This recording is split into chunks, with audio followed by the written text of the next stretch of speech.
Bonjour mes déchets co-créateurs, c'est Lilou, une vidéo pour partager avec vous mes sentiments par rapport à la vie, des trucs qui se passent en ce moment, qui peuvent m'agacer, qui peuvent mal se passer, voire qui pourraient changer.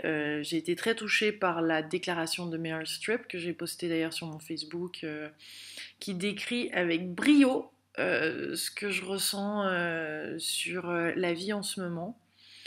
Et il y a un peu une espèce de frustration qui est montée depuis quelques temps, depuis quelques semaines surtout, à ne plus pouvoir supporter certains types de cynisme, à ne plus vouloir, comme dit Meryl Streep, sourire à des gens qui ne sourient pas, qui ne me sourient pas, d'arrêter de vouloir faire tellement d'efforts pour des personnes qui finalement n'en font pas autant.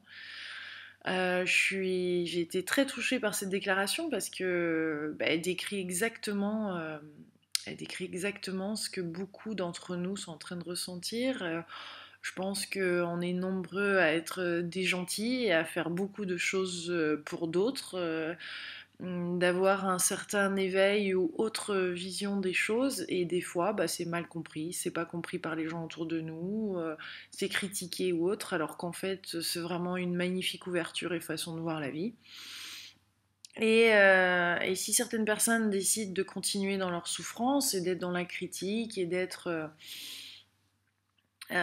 rester là, c'est leur problème, c'est leur souci, c'est plus le mien, j'ai plus envie de donner de l'énergie à tout ça, même si une partie de moi veut vraiment aider, je pense qu'on n'aide pas tant qu'on essaye de plaire à tout le monde, si on a peur du jugement, si on est entouré de gens qui sont négatifs et qui sont voire toxiques parce que ils n'arrivent pas à s'élever, ils n'arrivent pas à voir les choses autrement et nous on devrait se moduler, se réduire à ça. Bah non. Bah non, je pense que dans ces cas-là, c'est mieux d'avoir moins d'amis, c'est mieux d'avoir seulement certaines relations qui nous nourrissent et qui nous font vraiment du bien, qui font on n'est pas constamment à contre-courant dans la rivière et qu'on avance tous ensemble, qu'on est dans le flot, qu'on a le cœur ouvert et que les choses se passent avec fluidité et simplicité et magie. Parce que faut dire quand même ce qui est, c'est que la vie, elle est sacrément magique, mes co-créateurs, ok? C'est qu'on le sait, on le vit et c'est difficile et frustrant des fois à faire comprendre à d'autres personnes qui voient pas cet aspect-là. Et là, on peut pas voir cet aspect-là tant qu'on n'a pas le cœur ouvert. Ça, c'est clair. Parce que tant que c'est le mental et le cerveau qui dirigent tout et canalisent tout, c'est pas possible de voir autre chose. Et c'est malheureux, mais la plupart de ces personnes décident de choisir la souffrance, décident de vivre euh, sans s'en rendre compte. Ils pensent qu'ils sont heureux, hein, mais en fait, cette souffrance, elle est suffocante. On a du mal à respirer et on se sent écrasé par la vie. On est des victimes de la vie. On ne vit clairement pas son potentiel. C'est pas possible de vivre son potentiel comme ça. C'est un potentiel de courte durée. C'est un potentiel qui n'est pas vraiment satisfaisant. C'est tellement petit par rapport à l'infini des choses qui peuvent se passer dans la vie. Une vie sans gratitude, compassion, générosité, élan, bonté, créativité, connexion, ouverture, sourire, joie partagée, partage, c'est qu'un embryon de vie, quoi. C'est pas du tout. C'est pas ce que ça peut être. C'est pas du tout ce que ça peut être.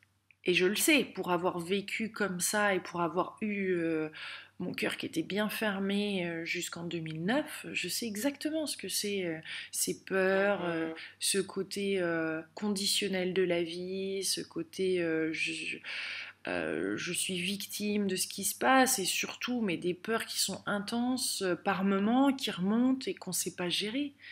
Alors que quand le cœur se réouvre et que cette vulnérabilité est présente et qu'on réapprend à s'aimer et qu'on s'autorise à apprécier, accepter nos défauts, parce que oui, on peut même les apprécier, il y a quelque chose d'appréciable dans ces défauts, qui nous rend totalement humains relatable, c'est-à-dire qu'on peut nous...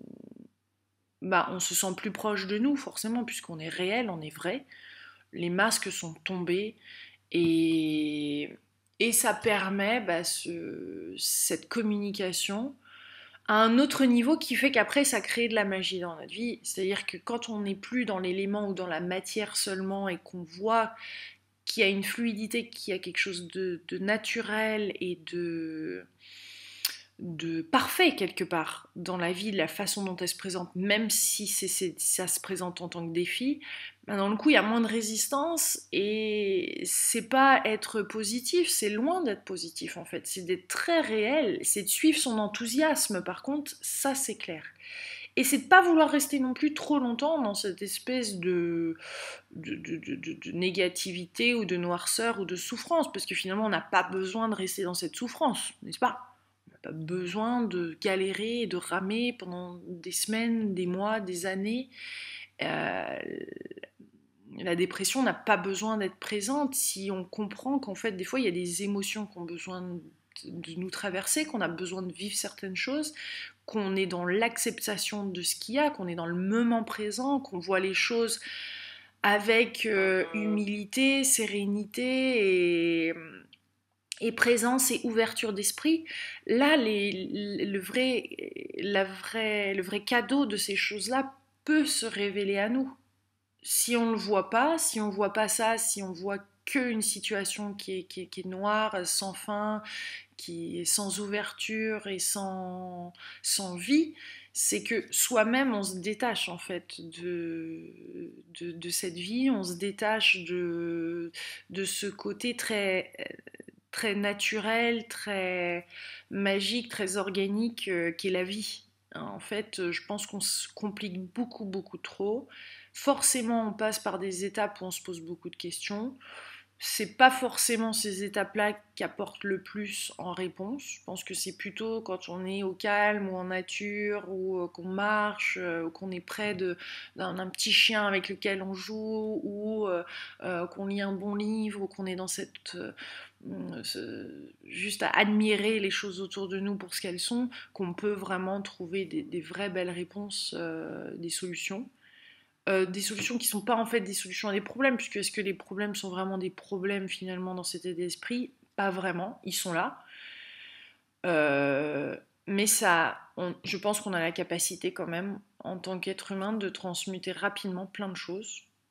Et on a l'impression d'être à la merci d'eux alors qu'on est des êtres libres, qu'on peut faire des choix, qu'on peut prendre des décisions. Et je pense qu'une des raisons de vivre et d'être là, d'être sur Terre pendant, après tout, un assez court passage, c'est d'apprendre à s'aimer, c'est de retrouver sa liberté d'être et de se sentir bien, de se sentir un être humain, de voir que les autres êtres humains autour de nous sont tout comme nous en fait, qu'il n'y a pas de différence et donc après la critique devient difficile puisque forcément si on commence à critiquer quelqu'un ou à être dur sur quelqu'un, on se le fait à soi-même au final parce que on est tous, on se renvoie tous des belles images quand même de ce qu'on est, de ce qu'on pourrait être ou pas être, et c'est ça qui nous fait grandir. Donc on grandit dans la difficulté aussi, bien sûr, mais c'est ça aussi qui nous fait avancer, c'est ça qui nous fait évoluer, c'est ça qui nous donne envie de découvrir plus. En tout cas, moi, j'ai une soif, j'ai une curiosité de découvrir la vie, de découvrir cet univers, de découvrir pourquoi on est là sur Terre, de m'y intéresser, de poser des questions, d'écouter des personnes qui pensent pas forcément de la même façon, mais avec une ouverture. Je me rends compte dans l'interview en particulier, et c'est plus dur pour moi de le faire au quotidien dans la vie, mais dans l'interview j'y arrive à écouter inconditionnellement quelque part ce que la personne dit et vraiment entendre, parce que je pense que la plupart du temps on n'entend pas vraiment ce que les autres nous disent, on le filtre constamment avec notre propre version de la réalité et on n'entend pas vraiment, et quand on est dans cette écoute, dans cette vraie écoute, une belle écoute, il y a plein de choses qui se passent. Alors après on n'a pas envie d'écouter tout le monde, on est d'accord, hein. Il y en a certains, on n'a pas du tout envie d'écouter leurs conseils parce qu'on trouve que leur vie elle est pas top, tu vois, ça on est bien d'accord. Après, ça demande un peu de compassion des fois et du tact et de la diplomatie parce que on n'est pas obligé de s'embrouiller avec tout le monde. On n'a même plus envie de s'embrouiller avec tout le monde d'ailleurs parce que après, si quelqu'un n'est pas à la hauteur quelque part de ce qu'on espérait, et ça, c'est idéalement, faudrait pas espérer des trucs ou attendre de l'autre quelque chose. Mais quand on se retrouve dans cette situation, ben on se dit bon, bah très bien. Je comprends, cette personne-là, voilà, c'est pas une situation qui m'est agréable, mais maintenant, clairement, j'ai plus envie de faire face à ce genre de personne ou de me retrouver dans cette situation. Donc on apprend aussi dans la douceur après, dans l'amour, le respect de soi et des autres. Et c'est clair qu'il y a des fois des choses qui se passent pas bien ou pas comme on le souhaite, c'est des gros défis. Bon, bah, à un moment, c'est vrai qu'il faudrait pouvoir pardonner, passer à autre chose et se dire c'est peut-être ce que j'avais à vivre pour comprendre, mais d'arrêter d'être dur. Parce que moi, ça, je connaissais bien et je le connais encore par moments, d'être dur sur moi-même, mais on n'avance pas avec ça. Ça reste une façon d'être qui. C'est pas. Ça avance pas très vite, hein, tu vois ce que je veux dire, quoi. C'est quand même. Tu rames, hein, t'es dur sur toi, tu pleures, tu galères. Alors il y a pleurer et pleurer, on est d'accord. Non, parce qu'il faut pleurer, il faut. Mais après, il y a des vrais pleurs. Tu pleures, tu libères cette émotion, tu vois, tu fais flush. Alors que d'autres, c'est vraiment, tu pleures de tristesse sur ton malheur par rapport à la situation et que c'est pas ce qui devrait se passer, hein. Voilà, quand tu penses que c'est pas ce qui devrait se passer, tu vois, l'événement il reste, il part pas, l'émotion peut pas vraiment se libérer. Bon voilà, donc je voulais faire ce petit vidéoblog d'Amsterdam, c'est une ville charmante, hein, même sous la pluie. Bon, là, il pleut, c'est dommage. Et puis vous recommander un film, un livre qui va sortir ou qui est sorti en fonction de la date à laquelle vous regardez cette vidéo. Le 7 octobre 2014, qui s'appelle Le pouvoir du cœur. Magnifique film que je vous recommande vivement, que je viens de voir et qui est fabuleux. Donc c'est un film, mais film documentaire, et le livre va aussi sortir, fait par mon ami Baptiste Depape, qui a produit ce film, son premier film. Il a 37 ans, tout comme moi. Il savait pas du tout, il y a 5 ans, comment s'y prendre, ni comment faire un film, et ça y est, il l'a fait. Et c'est une sortie internationale. Il y a eu des contrats de signer dans 60 pays différents pour son livre. C'est un phénomène, c'est quelque chose d'extraordinaire, qui est énormément touchant et qui montre avec brio justement ce que je viens un petit peu de décrire. Mais là, le film, bien sûr, est 100% sur le pouvoir du cœur. Et il reste pratique, émouvant, et on a envie vraiment de le voir jusqu'au bout, on a même envie de le voir plein de fois, de le revoir, de lire sur le sujet, donc c'est un pari réussi. J'embrasse Baptiste s'il regarde cette vidéo car il parle un petit peu français, il est hollandais. Mais voilà, je lui souhaite plein de belles choses et énormément de bonheur à tous ceux qui vont pouvoir regarder ce film, ou pas. Gros bisous, au revoir.